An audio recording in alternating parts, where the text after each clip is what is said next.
Amigos, ¿qué tal? Bienvenidos una vez más a su canal, Un poco de todo con Chato.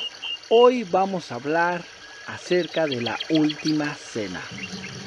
Claro que sí, la última cena, y vamos a ver qué fue lo que pasó en realidad en aquel momento tan histórico con el Maestro Jesús de Nazaret.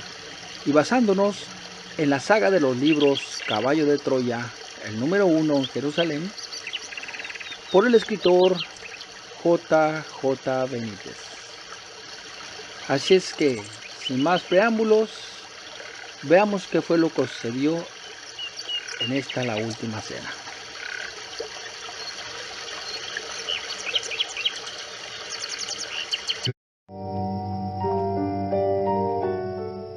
Ciertamente, los azarosos acontecimientos que nos habían envuelto desde que posáramos el módulo en el hangar de la mezquita de la Ascensión, sus viajes y traslado a Masada, no nos habían permitido un sereno y reposado cambio de impresiones sobre el increíble personaje, motivo de nuestro primer salto.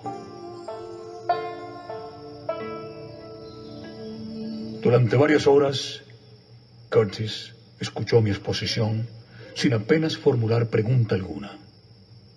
Pero al llegar la noche del Jueves Santo y recordarle las palabras del Nazareno y sus apóstoles grabadas en la cuna, el general, con voz quebrada por una súbita emoción, me pidió que aguardara. Y abriendo la cremallera de su buzo, extrajo un pequeño paquete meticulosamente envuelto en papel de periódico. Lo situó en la tierra y ceremoniosamente procedió a descubrirlo.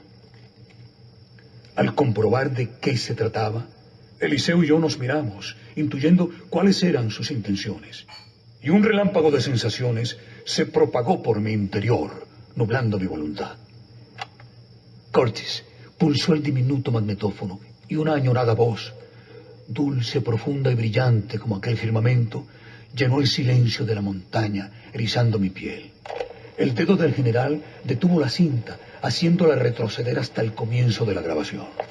Jasón, quiero que me traduzca sus palabras. Antes de que el general pusiera en marcha el magnetófono nuevamente, procedí a resumirle algunos de los sucesos previos a las conversaciones que nos disponíamos a escuchar y que, desde mi punto de vista, eran fundamentales para una mejor comprensión de lo acaecido aquella noche en el piso superior de la Casa de los Marcos. Conforme fui avanzando en mi relato, el rostro del general fue reflejando la sorpresa. En cierto modo, la situación era absurda. El máximo responsable de Caballo de Troya, aunque reconozco que había sobradas razones para ello, no conocía aún muchos de los pormenores de nuestra misión ni de las circunstancias que rodearon los 11 últimos días de la vida de Cristo.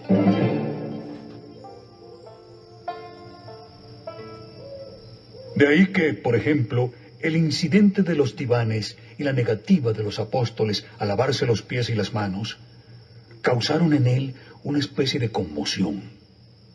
Ninguno de los evangelistas hacía alusión a tales hechos. Minutos después, encendido el magnetófono, se escuchó el relato de Andrés.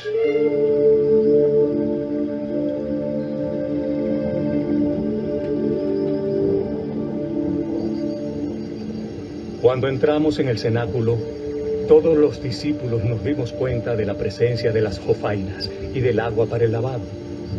Pero si el rabí había ordenado que no hubiera sirvientes en la estancia, ¿quién se encargaría del lavatorio? Desde luego, yo no caería tan bajo de prestarme a lavar los pies de los demás. Esa era una misión de la servidumbre. La atmósfera empezó a cargarse peligrosamente y el maestro no terminaba de subir. Cada cual se dedicó a inspeccionar los divanes. Saltaba a la vista que el puesto de honor correspondía al diván más alto. ¿Quién ocuparía los lugares próximos a Jesús? Judas se fue hacia el asiento colocado a la izquierda del que había sido reservado para el rabí, manifestando su intención de acomodarse en él como invitado preferido. Esa actitud por parte del Iscariote nos sublevó a todos. produciéndose una desagradable discusión. Pero que se han creído. ¿Cómo es que?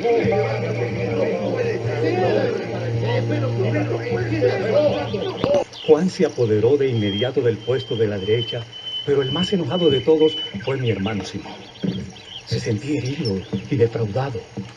Tú sabes que Pedro es bueno y que ama intensamente al maestro, pero en esa ocasión su debilidad fue grande. Conozco a mi hermano y sé por qué hizo aquello. Aturdido por los celos y la impertinente iniciativa de Judas y Juan, mi hermano se acomodó en el último rincón de la mesa con una secreta esperanza: que cuando entrase el maestro le pidiera públicamente que abandonara el diván, desplazando así a Judas o incluso al joven Juan. De esta forma, ocupando un lugar de honor, se honraría a sí mismo y dejaría en evidencia a sus orgullosos compañeros.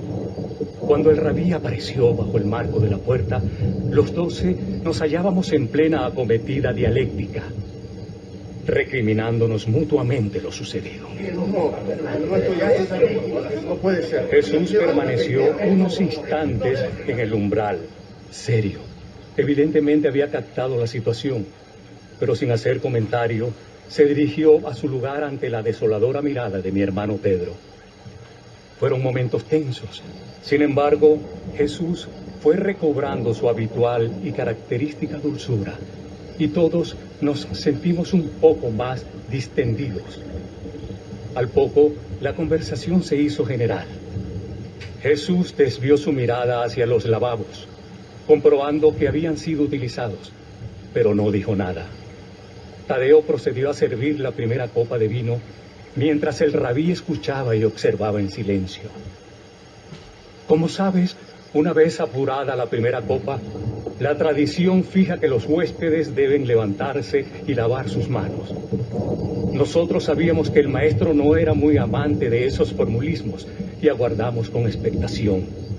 Y ante la sorpresa general, se incorporó caminando silenciosamente hacia las jarras de agua y cargando con una jofaina y el agua, dio la vuelta completa a la mesa, llegando hasta el puesto menos honorífico, el que ocupaba mi hermano Pedro, y arrodillándose con humildad y mansedumbre, se dispuso a lavar sus pies.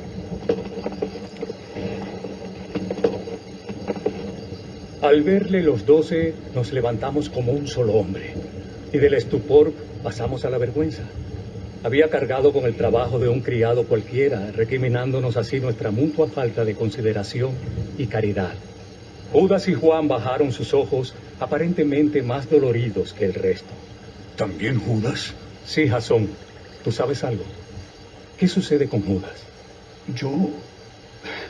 Es que también yo dudo de la lealtad del Iscariote. ¿Qué pasó después, Andrés? Cuando mi hermano vio a Jesús arrodillado ante él, su corazón se encendió de nuevo y protestó enérgicamente. Como te he dicho, mi hermano ama al maestro por encima de todo y de todos. Supongo que al verle así, como un insignificante sirviente y después comprendió su error y quiso disuadirle. Pero la decisión del rabí era irrevocable y Pedro se dejó hacer. Uno a uno fue lavando nuestros pies. Después de las palabras de Pedro, ninguno se atrevió a protestar. Y en un silencio dramático, el maestro fue rodeando la mesa hasta llegar al último de los comensales. Después se vistió con la túnica y retornó a su puesto. Dime una cosa. ¿Juan y Judas seguían a derecha e izquierda del maestro respectivamente? Sí. Nadie se movió de sus asientos, a excepción de Judas, que salió de la estancia poco antes de que fuera servida la tercera copa, la de las bendiciones.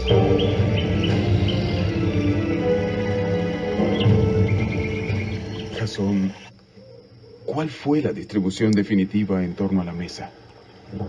Según mi informante, Judas Iscariote y Juan se hallaban a la izquierda y derecha del maestro, respectivamente. Este ocupaba el lugar de honor. El resto se distribuyó en el siguiente orden: Simón el Celote, Mateo, Santiago, Zebedeo y Andrés, a continuación de Judas. A la derecha de Juan, los gemelos Alfeo, Felipe, Bartolomé, Tomás y Simón Pedro al otro extremo. Al pulsar el magnetófono, y por espacio de unos minutos, las violentas recriminaciones de los discípulos se sucedieron en un bochornoso tono. Probablemente más tarde, cuando algunos de aquellos apóstoles y seguidores del Nazareno se decidieron a poner por escrito la vida y el mensaje del Hijo del Hombre, tuvieron sumo cuidado en no olvidar un incidente que, aunque humano, dejaba en entredicho la dignidad del recién nacido colegio apostólico. Pero volvamos al magnetófono.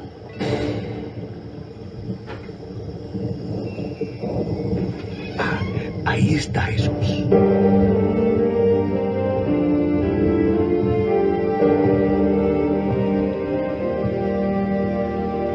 Un minuto. Dos. El mutismo era general, apenas roto por algún que otro carraspeo, hasta que poco a poco las voces fueron brotando en la sala algo más distendidas y cordiales. Según Andrés, mi informante, Jesús de Nazaret seguía mudo, observando con toda probabilidad a sus amigos. Y al fin, como si nada hubiera ocurrido, su voz se propagó dulce y conciliadora, llenándonos de una indescriptible emoción. He deseado grandemente comer esta cena de Pascua con vosotros. Quería hacerlo una vez más antes de sufrir. Mi hora ha llegado. Y en lo que concierne a mañana, todos estamos en las manos del Padre, cuya voluntad he venido a cumplir. No volveré a comer con vosotros hasta que os sentéis conmigo en el reino que mi Padre me entregará cuando haya terminado aquello para lo que me ha enviado a este mundo.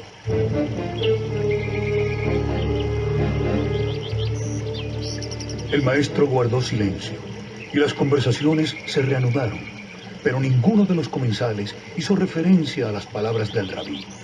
Al contrario, varios de los discípulos continuaron la agria polémica de los divanes. El ardor de la discusión fue decayendo, siendo sustituido por el inconfundible sonido del vino. La voz de Jesús de Nazaret, más severa que en la anterior ocasión, llenó de nuevo el recinto. Tomad esta copa y divididla entre vosotros. Y cuando la hayáis compartido, pensad que ya no beberé más con vosotros el fruto de la vida. Esta es nuestra última cena. Cuando nos sentemos otra vez, será en el reino que está por llegar.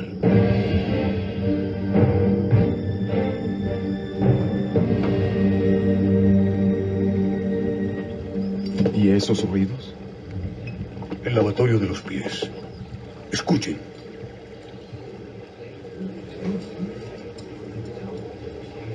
Maestro, ¿realmente vas a lavar mis pies? Puede que no comprendáis lo que me dispongo a hacer. De ahora en adelante, conoceréis el sentido de estas cosas. Pedro, en verdad te digo que si no te limpio los pies, no tomarás parte conmigo en lo que estoy a punto de llevar a cabo. Entonces, maestro, no me laves solo los pies, también manos y cabeza. Aquel que ya está limpio solo necesita que se le laven los pies. Vosotros, que os sentáis conmigo esta noche, estáis limpios, aunque no todos. Deberíais haber lavado el polvo de vuestros pies antes de sentaros a tomar el alimento conmigo. Además, quiero hacer este servicio para ilustrar un nuevo mandamiento que voy a daros.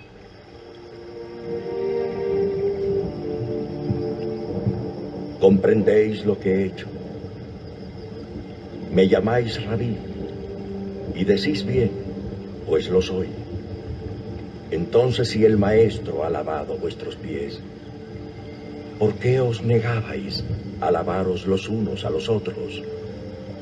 ¿Qué lección debéis aprender de esta parábola en la que gustosamente el Maestro ha hecho un servicio que vosotros os habéis negado mutuamente?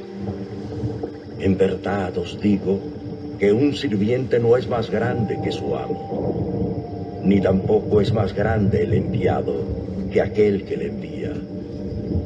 Habéis visto cuál ha sido la forma de mi servicio en vida. Bendito sea quien tenga la valentía de hacer otro tanto.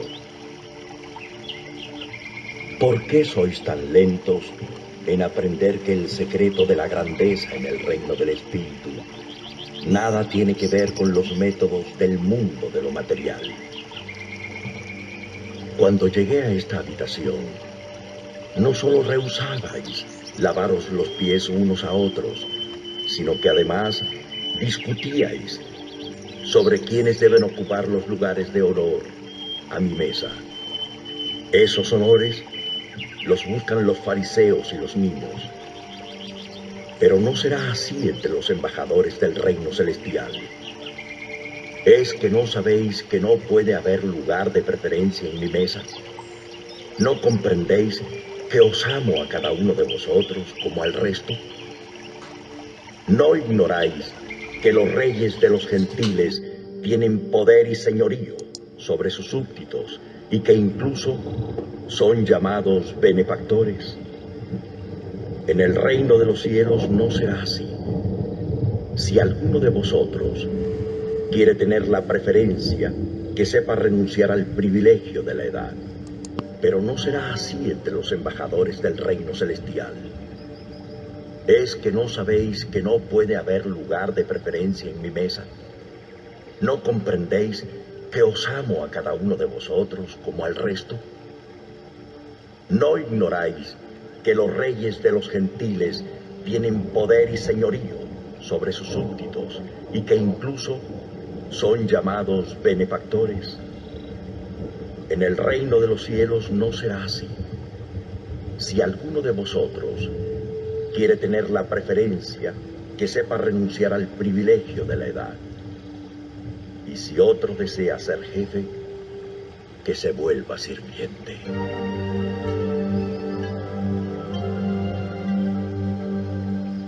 ¿Quién es más grande? ¿El que se sienta a comer o el que sirve? ¿No se considera al primero como al principal? Y sin embargo, observad que yo estoy entre vosotros como el que sirve. En verdad os digo que si actuáis así, haciendo conmigo la voluntad de mi Padre, entonces tendréis un lugar a mi lado en el poder.